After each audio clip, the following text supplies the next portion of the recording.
Vladimir Poutine vient en renfort au gouvernement malien dirigé par le colonel Assimi Goïta.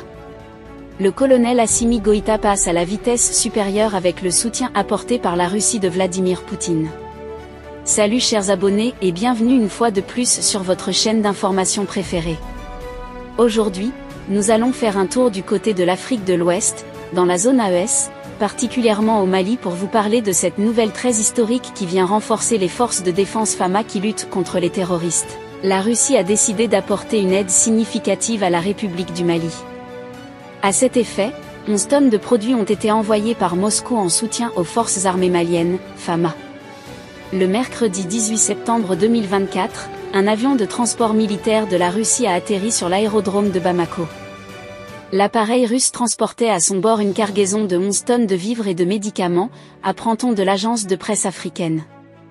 Une initiative qui vise à renforcer la capacité et la résilience des soldats maliens dans la lutte contre le terrorisme. Les amis, ce geste de soutien montre le niveau de coopération qui existe entre le Mali et la Russie.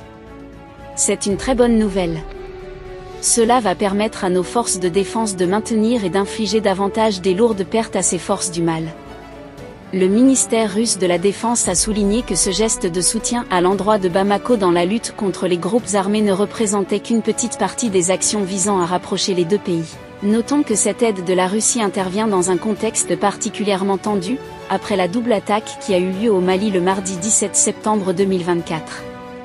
Pour rappel, Bamako, la capitale malienne a été le témoin d'une attaque au petit matin du mardi.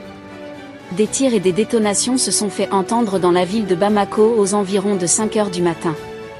Des hommes armés ont pris d'assaut un camp militaire de la capitale et une école de la gendarmerie. D'après les informations, cette double attaque revendiquée par le groupe de soutien à l'islam et aux musulmans, GSIM, une alliance djihadiste affiliée à Al-Qaïda, a fait de nombreuses victimes.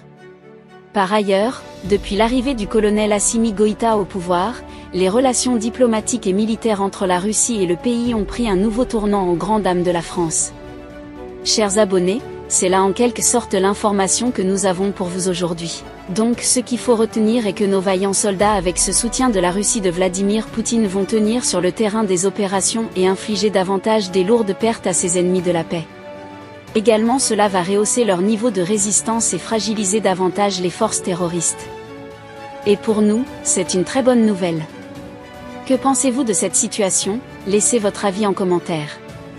Si vous avez trouvé la vidéo intéressante, cliquez sur j'aime et partagez à vos amis. Mais n'oubliez pas de vous abonner et de cliquer sur la cloche de notification pour ne pas rater les prochaines notes d'information.